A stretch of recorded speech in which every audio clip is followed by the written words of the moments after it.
All right, let's talk about something that, let's be honest, most of us would rather put off: estate planning. It's a topic that's just surrounded by so much confusion and, well, a lot of old wives' tales. So, in this explainer, we're going to cut right through all that noise and bust some of the biggest myths out there. Just take a second and really think about that. Everything you've worked so hard for, your home, your savings, all the security you've built up for your family, who gets it? And maybe even more important, how do they get it? It's a super personal question, but it has very, very real consequences for the people you love.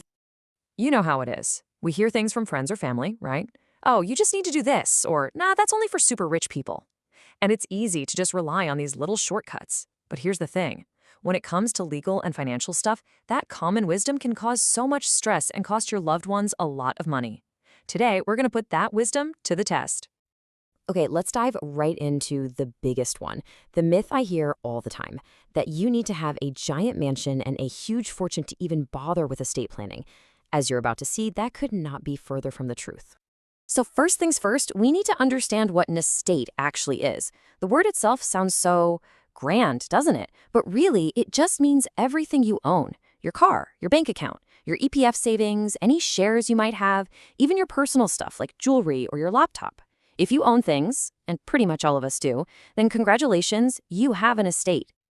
And that's exactly why this is so important for everybody. It's the only way to make sure your wishes are followed, not what some generic law says. It helps prevent those awful family fights over who gets what. And this is a huge one. If you have kids, it's how you name the person you trust to take care of them. Plus, as we'll get into in a bit, having a plan makes the whole process so much faster for your family when they need it most. Okay, this brings us to a really common and pretty risky misconception right here in Malaysia. A lot of people think that just by making nominations for their EPF and insurance, they're all set, that their estate planning is done. It feels like a simple, neat solution, but unfortunately, it's a very incomplete one. And look, I get why people think this. You fill out a form, you name someone, and it feels like you've ticked the box. You've settled your affairs, right? And don't get me wrong, nominations are super important, but they're just one small piece of a much, much bigger puzzle. Relying on them alone can give you a false sense of security, and that leaves most of what you own totally unprotected. This slide just lays it out all out so clearly. Look on the left. That's what your nominations cover: your insurance payout and your EPF. Simple. But now, look at the list on the right. Your bank accounts, your house, your investments, your car. For most of us, that's everything. That's where the bulk of our life's work is. And without a will, all of that stuff gets caught up in a complicated legal process where your wishes don't matter at all. Now, check this out. I found this really interesting. This quote on the slide, it points out a massive catch with nominations that most people don't know about. Basically, what it's saying is that if your insurance policy is being used as collateral for a loan, like your mortgage, the bank gets its money first. Before your family, your nominee, the person you chose, only gets whatever is left over. That's a huge detail to be aware of. All right, let's get to our final myth, and you'll start to see how all these pieces connect.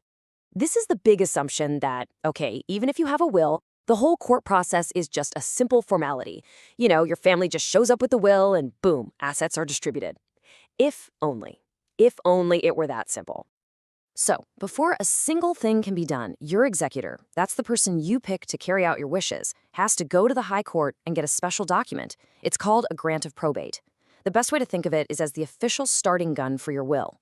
Without that grant, bank accounts are frozen, property can't be sold, and your executor has zero legal power. Everything is stuck. And as you can see from this timeline, firing that starting gun is not exactly instant. In the best case scenario, you're already looking at a few months just for the court to check everything. But here's the real danger. If someone decides to challenge the will, it can freeze the entire process for a year, maybe even longer. Just imagine your family not being able to access money they might need for that long. It's an incredibly stressful situation that good planning can help you avoid. So, there you have it. We've just busted 3 of the biggest myths about estate planning in Malaysia.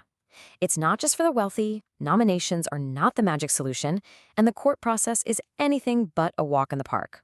So let's just quickly pull all this together. So what's the bottom line? Here are the crucial takeaways. First, if you own anything, you have an estate and you need a plan for it. Second, while nominations are great for your EPF and insurance, they leave almost everything else you own completely exposed without a will.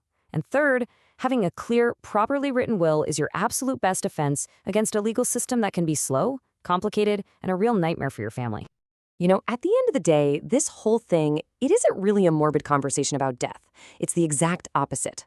Good estate planning is one of the most powerful ways you can take care of the people you love. It's a final act of protection. You're giving them clarity and security when they are at their most vulnerable. It is your last set of instructions. So the only real question left is, what will yours be?